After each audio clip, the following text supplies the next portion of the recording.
brands will never not have control over everything. First of all, it's their brand, it's their money, it's their narrative. You build teams for clients, and you don't necessarily just assign a client to a team. I don't think anyone is as incredibly equipped in online retail as India is. We are killing it. Also, what's happened with Indian entries is it's not just the social good anymore. There is so much mainstream campaigns now that are getting entered at Cannes. Yeah. So it's beyond the world of Slumdog Millionaire equivalent. That's probably the reason why the metal tally has been only increasing over time.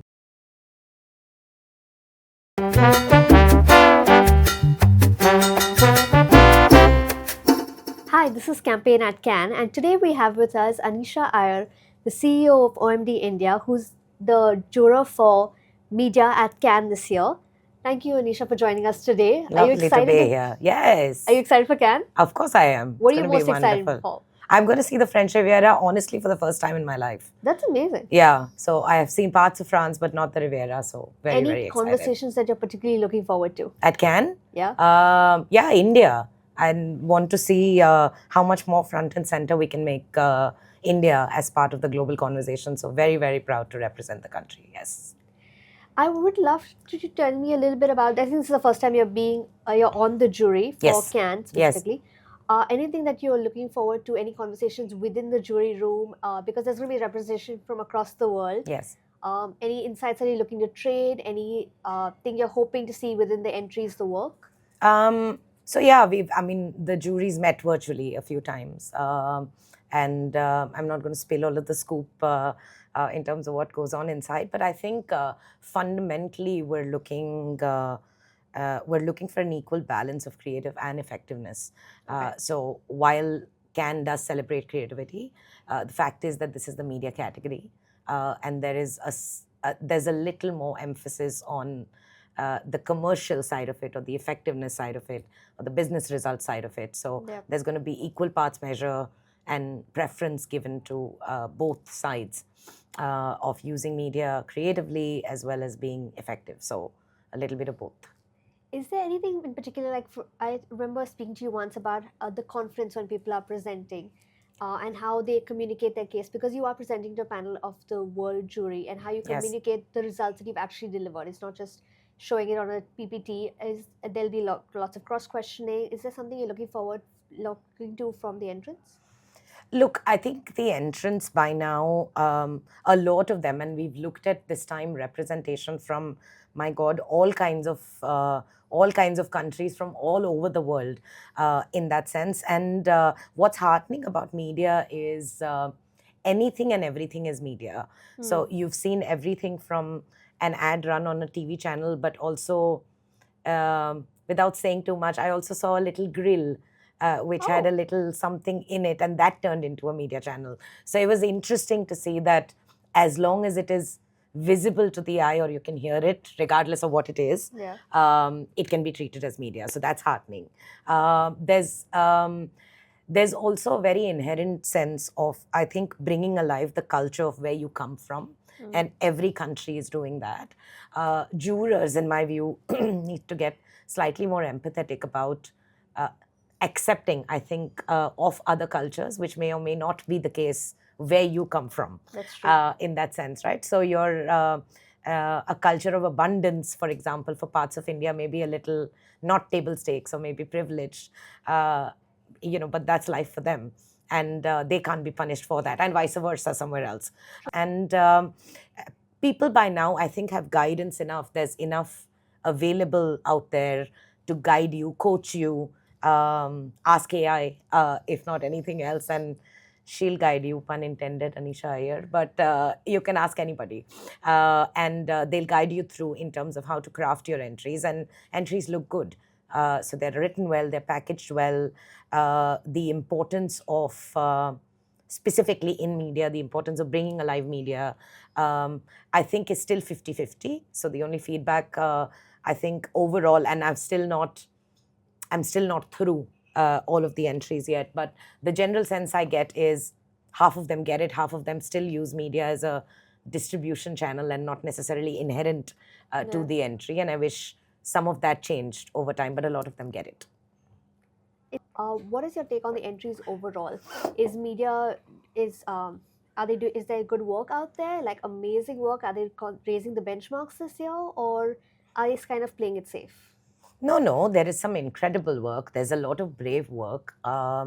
There's amazing and very inspirational creativity. So no question there. At a, I mean, at a net level, it's extremely inspiring. Yeah. Having said that, is there a little bit of playing to the jury, playing to can, being a little, schmoozing a little bit to the event and what it stands for, and may not be entirely real. Those exist also, Yeah. unfortunately. But we discuss them, we debate them, and eventually, I'm hoping by the end of the event, whatever wins is truly deserving. So, of course, there is inspiration. There's what I also realized. One of the things. Again, I'm not fully done, but at least partially in my process so far, there is a very large sense of being human at the center of a lot of the entries. So a lot to do with addressing mental health issues, a lot to address true human impact, kill biases, making sense for the old and forgotten. People with dementia. Like, there are so many dimensions of amazing work done for not your regular customer in that sense, and it still resonates.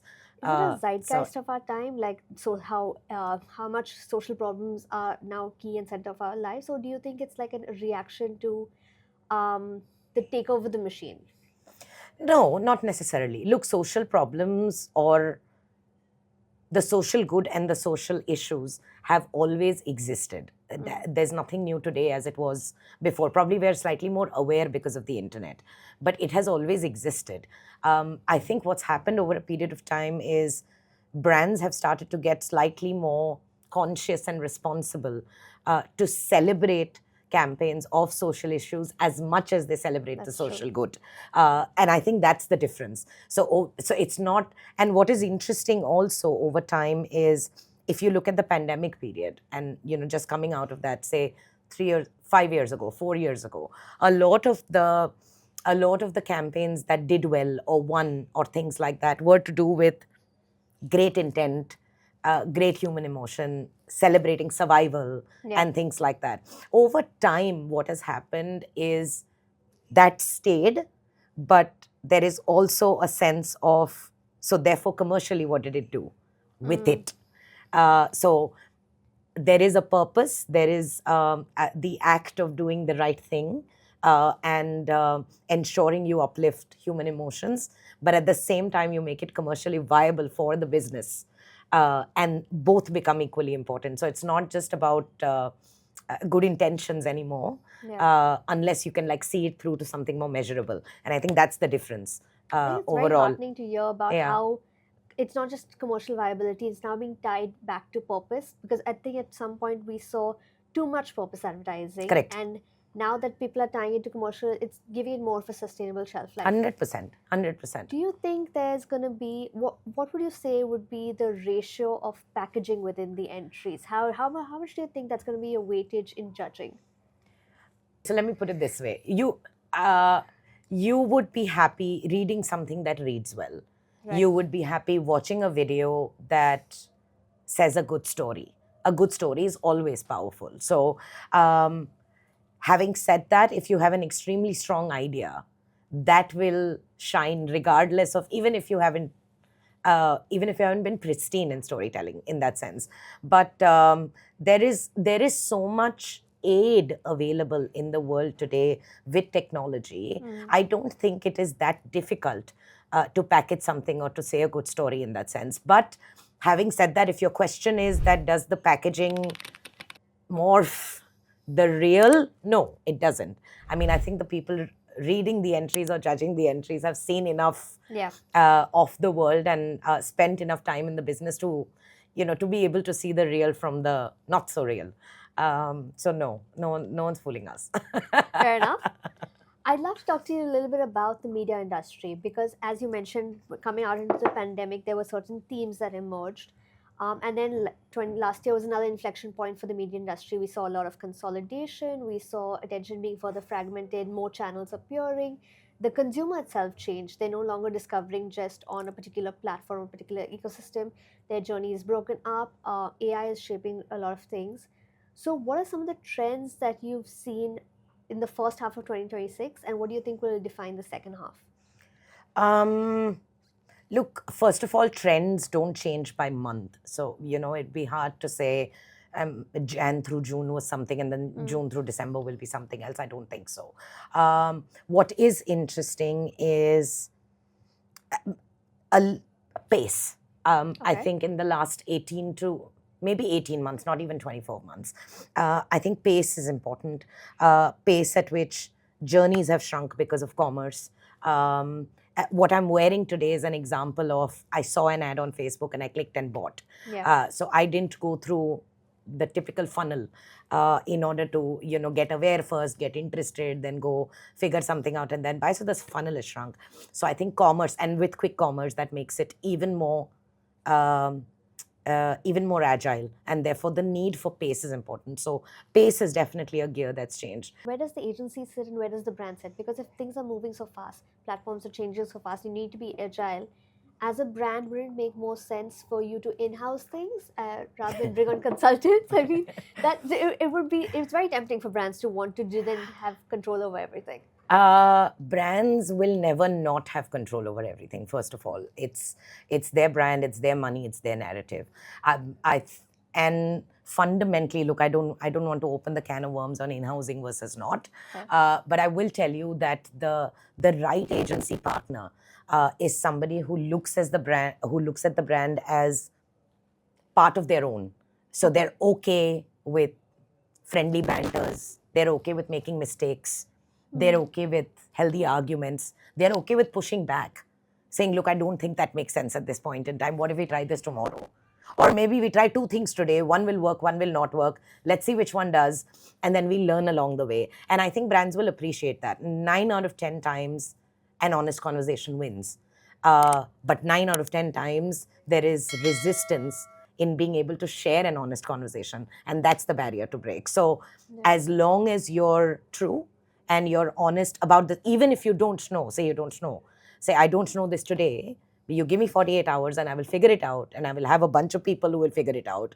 And then we'll try. I don't know if I can come to you with a prescription that will solve your, world problems at this point in time, but we'll take one step and we'll get somewhere, and then we'll take the next step and we'll get somewhere, and I may say 10 sorries along the way, and that's okay. And that's appreciated. Look, brands are not aliens, no, they are also humans, they're also us. If people like us become brand custodians, so the same pressures that we are under, they are under. The same judgy eyes that look at them look at us also. So as long as you then understand that you two are pretty much the same thing, just sitting on other side, the opposite side of the table, doesn't change the nature of the problem. So you attack it together. It's not so difficult.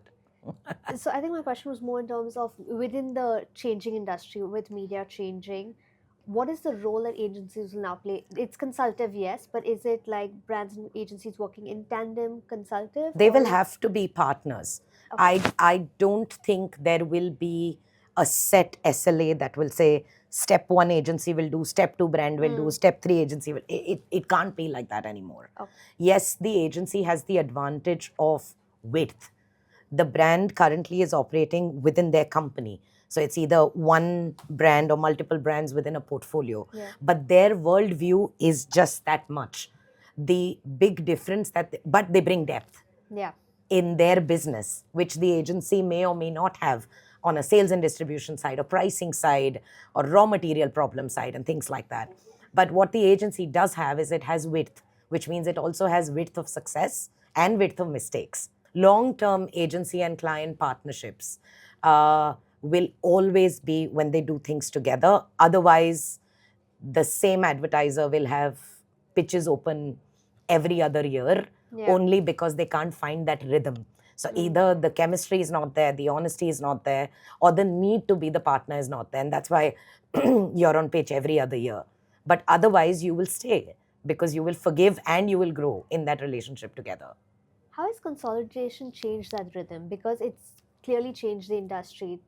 Some companies have folded into each other. You have a lot of the similar capabilities. There's restructuring. How has consolidation like changed the long-term partnerships? Uh, Primarily, tools and what equips one media agency from another are not extremely different. I mean, if you look at it, there's a strong planner in an Omnicom network and there's a strong planner in another network. I don't think tools beyond a point. Of course, it's a large enough differentiator to get you in the room. Yeah. It's not a big enough differentiator to keep you in the room. I think that difference comes from people. I'm a very big believer that partnerships happen with the chemistry of the team. Secondly, I'd also think that you build teams for clients and you don't necessarily just assign a client to a team.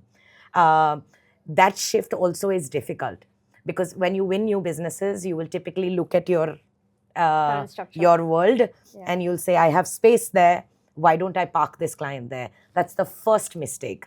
Because unless that particular team is excited about that client, has the right chemistry with that client person, it will never work.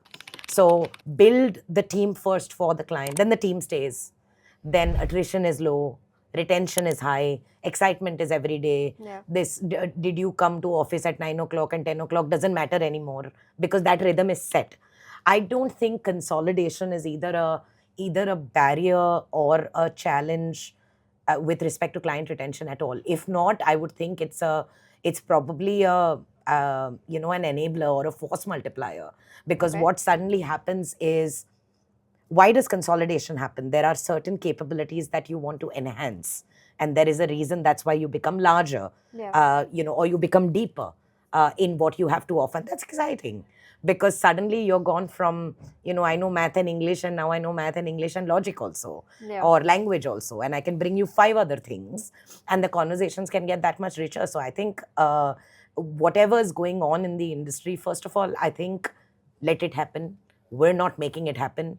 Somebody somewhere is taking that decision. I think you find a way to make do, and have fun with it, and not sit and mull over why it happened. But in a world where the players now look very different from where they did 5 years ago, what sets a media network of the year apart from the rest? I think consistency. Brands need to be consistent across markets in the way they show up every day for a long period of time. Second, commercial viability and not just intent. So I think intent, enough of that, but slightly more measurable, impact oriented. So something that you can touch and feel at the end of it. The third aspect of it, to my view, would be emerging out of the consumer first and then wrapping it up at the consumer level as well. So you find the insight or the core human insight from audiences, and then you make an impact for the audience. You tie the two together, and then you have something that's winning. So across all of whether it's, and OMD has been the agency of the year for a while now. I mean, we've done it back to back for many years. And one of the reasons for that is, one, it's not a single brand dependency. There are multiple brands in the agency ecosystem that one delivers, two consistently delivers, which is why it's possible to do this on a year-on-year basis. Secondly, I think audience-led, and then for the audience, the eventual impact, and then having that impact. All three put together is what should make a winning network. Sounds good. I want to touch a little bit about your past experience, because you've worked in media across different markets. Yes. And so one interesting stat that I read when I was reading up is you had mentioned that in Malaysia and Thailand, where you've been based before, there's 90% digital penetration as compared to, say, India. And as India grows more mobile first and audience gets younger and younger, What do you think are the various strengths of each market, and what are the cross-border learnings that one market can take from the other? The penetration, I think, of India may not be, still may not be as much as them. I think they're probably close to 100% now. Yeah. But I definitely think India is a more evolved market. Okay. There is, I realized when I am in Southeast Asia that there's a lot that Southeast Asia takes from India. There is, over time, I think India's found its place in APAC. In a very special place like China is. There is a sense of admiration for China because of the complexity, but I also think there is a sense of admiration for India now, mainly because we make it happen in given all of the restrictions that govern the country. So this is a country that has incredible social media impact without TikTok. That's true. Right? Yeah. And nowhere in the world We can saw you that very dream clearly last week. that you can dream social media success without TikTok in the center. But India doesn't get bothered by that caveat of non-existence. So I think that's what makes the country special in that sense. Southeast Asia, first of all, Southeast Asia countries are tiny, right? They're really small. I mean, Malaysia is what, 33, 35 million people, and we're whatever billion. Yeah. So that fundamental, it's almost like Bombay versus Malaysia as opposed to India versus Malaysia in terms of size. Also, Malaysia is a very urban country. It's an 80% urban country. We're not. Thailand is slightly better in terms of, I think, relatability with India in terms of urban-rural dispersion or things like that. We are also a much younger country. Their demographics, I think, are slightly older. Yeah. So the makeup of the country is very different. The economy is very different. Their manner of existence is very different. Each of them have their own styles. Thailand is very hip. There is everything is okay in Thailand. It's such a non-judgy place. It's incredible. Bangkok is an incredible city to live in. You celebrate. There's colors. There's vibe. There's a lot of energy. There's a lot of youth in everything that happens there. Yeah. Malaysia, if I remember my figures correctly, and I don't know if it's changed recently, I think it's in the top 5 or top 10 countries in the world for selfies. They are obsessed. Given the small population, the number of selfies that Malaysians take is crazy. So photographs and which means skincare, looking good, all of that is such a big tick mark in Malaysia, and that's why those brands do very, very well. And then their existence in that country there suddenly becomes about celebrating oneself. It's a large Islamic country, so there's a lot of confidence building of women and inclusivity in a patriarchy world. There is the go-getters Chinese population. There's the native Indian population. It's such a beautiful makeup, that country in that sense. Three large races coexist together and celebrate together. But there is a certain level of evolution and pace and acceptance at which India is growing at a tremendous speed. And there is a little bit of catch-up game in my head with Southeast Asia. No offense to them. I love Southeast Asia, but there is a little bit of that. And I also think because it's size and scale of this country and access, therefore, and where the country is. Forget advertising. India itself is now suddenly becoming so much more relevant and important in the world stage. And that, of course, will reflect back in advertising as well. Any learnings that India can adopt? Maybe, as you said, scale is very different. Yes. But say, like we take a metro, any learnings, playbook that worked well over there that we could adopt? One of the things I think Southeast Asia does very well, which we are a little shy about, is I think celebrating culture. That's interesting for India. I mean, we're very... No, I'll tell you what I mean. If there is a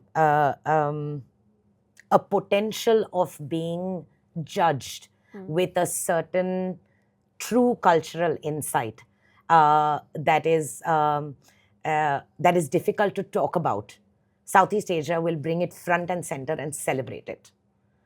And whether brands do it, people do it, influencers do it, in whatever shape and form. Yeah. I think in India we're still a little shy.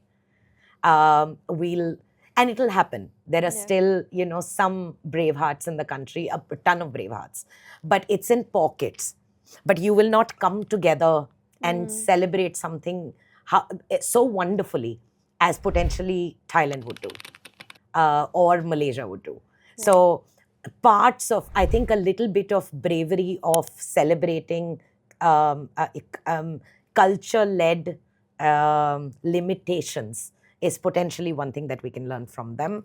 So one of the things that's been really massive in India in the last year or maybe 2 years is the retail ecosystem, how quickly we've grown our retail media. If you could contrast it to those countries, how is their retail, like what are the different channels over there that are really popular? We are killing it. Especially with quick commerce, we are absolutely killing it.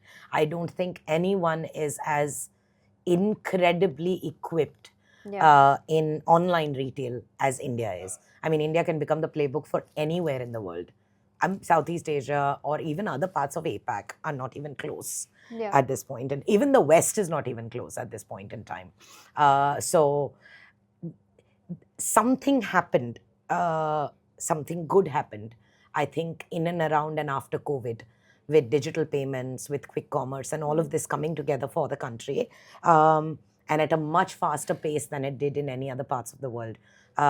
So India is the destination, I think, to learn retail, to learn pace, despite the population, as compared to any other parts of the world. So we're an awesome example. Do you think AI will make measurement a lot easier? Because that's something that the industry has like really grappled with. Media measurement. If you want to measure, okay, measurement is easy. More often than not, people don't want to measure because I have a set of KPIs and I don't necessarily want the mirror shown to me, and that's the truth. Models and attributions have existed for eons now. Why is it that only a handful of marketeers have the discipline to do it and the others don't? Most people are afraid when the mirror is shown to them. So I don't think AI will suddenly solve a problem that may have been solved even otherwise. It may make it cheaper. It may make it more accessible. It may make it more scalable, yes. But you still want to measure. In order to get to that. So I think there's a little bit of intent there. But otherwise, I think what AI can do is potentially open your door to variables that you didn't imagine impacted the eventual result. So you might think that there are 4 variables or 5 variables today that impact your result. Maybe it'll open the door to 5 other things that you didn't think were important enough that would make something turn for your company.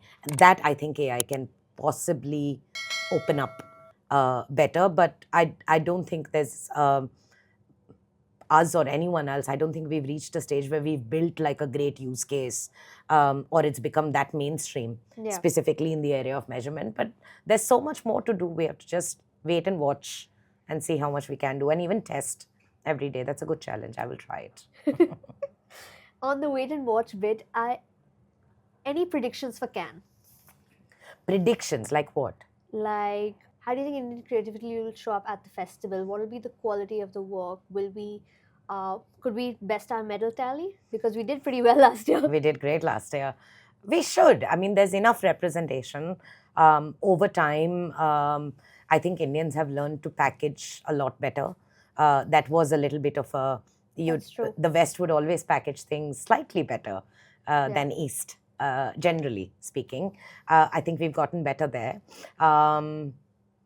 Also, what's happened with Indian entries is it's not just the social good anymore. There is so much mainstream campaigns now that are getting entered at Cannes. So it's beyond the world of Slumdog Millionaire equivalent. That's true. You know what I mean? So you're seeing a lot of the work, Indian work today, that is not necessarily reflective of this so-called developing country and hardships and things like that. It's far more mainstream. in that sense, and far more palatable, relatable by everybody. And that's probably the reason why the metal tally has been only increasing over time. But we'll see where we net out. Do you think, in addition to packaging, how we package our entries, we've also gotten smart about which categories we enter in? 100%. 100%. I think and this year specifically in media, among all of the subcategories, people have been smart. So the tailoring for category in the writing as well is reflective now. So it's not the same copy-pasted entry across 3 different categories. You start to see nuances written slightly better. Even the videos are tailored. Really? Yes. I did catch a few which were entered in 3 different categories where parts of the front, parts of the middle, and parts of the tail were tailored.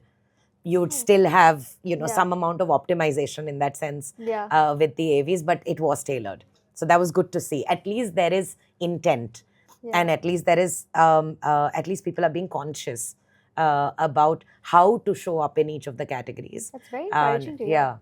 Yeah, and I'm saying this as a representative of the media jury, and I'm saying this for all of the entries, not just not a country or not a client in particular, but you are seeing a little bit of that come up. Yes.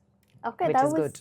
That was very interesting. I'm really looking forward to judging by what I've heard from what is happening in the room. I'm looking forward to seeing the work that's going to be debuted this year. Yes. Thank you so much for joining us today, Thank Anisha. you so It was really nice much. talking to you.